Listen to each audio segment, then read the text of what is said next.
রামিসার এই কথাটা শুনলে না মানে এটা খুব বাজে একটা জিনিস। আমি কথা বলতে পারবো না ব্যাপার না। আমি লিটারালি 2-3 দিন ঘুমাতে পারি না। ফেসবুক আনইনস্টল করে দিয়েছি এই ঘটনার জন্য। এটা আমি এখনো জানি না কেন যে এই কাজটা করলো, এই রেপিস্টটা কেন এখনো স্টিল বেঁচে আছে, বা কেন এভাবে মানে রামিসা যেখানে নিঃশ্বাস নিতে পারছে না পৃথিবীতে, এরকম রেপিস্ট কি করে ও কিভাবে নিঃশ্বাস নিচ্ছে, আর এটার বিচার কেন হচ্ছে না? আর বিচার না হলে আমার মনে হয় যে আমরা তো শেখ হাসিনাকেও মানে আমরা হাসিনাকেও পতন করিয়ে দিয়েছে আমাদের ছেলে পেলের এত মানুষজন, স্টুডেন্টসরা। প্রশাসন যদি এটাকে বিচার না করে, আমার মনে হয় এটা জনগণের বিচার করা উচিত।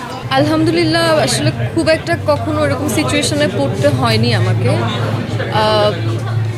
মেবি বিকজ অফ মাই মা। আমার মা আমাকে খুব, মনে হয় সবার মাই আগলে বড় করে, এটা বলা অবশ্য ভুল হবে, বাট এরকম কোনো সিচুয়েশনে পড়তে হয়নি। তারপরে স্কুল লাইফের কিছু ছোট ছোট ঘটনা, অনেক মানুষের কুনজর, বাজেভাবে তাকানো, এটা ফিল করতাম, এতটুকুই হয়েছে আর কিছু।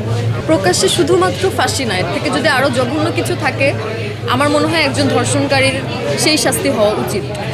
আমি আসলে জানি না, আমি তো এত কিছু বুঝি না, কিন্তু কেন বিচার হচ্ছে না, এত সময় কেন লাগছে, এটা আমাদের প্রশাসন ভালো জানবে। আমাদের মাননীয় প্রধানমন্ত্রীর কাছে আমরা এতটুকু চাওয়া, প্লিজ প্লিজ এটার বিচার যত তাড়াতাড়ি সম্ভব করা উচিত।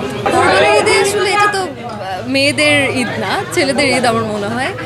ছেলেরা গরু নিয়ে অনেক হই হুল্লোড় করে, আমার ছোট ভাইয়েরা করছে। আমি বাসায় থাকি, আমি কিছুই করি না কোরবানিতে, বাসায় থাকি। আমি জার্মানি সাপোর্টার, সবার থেকে একটু আলাদা।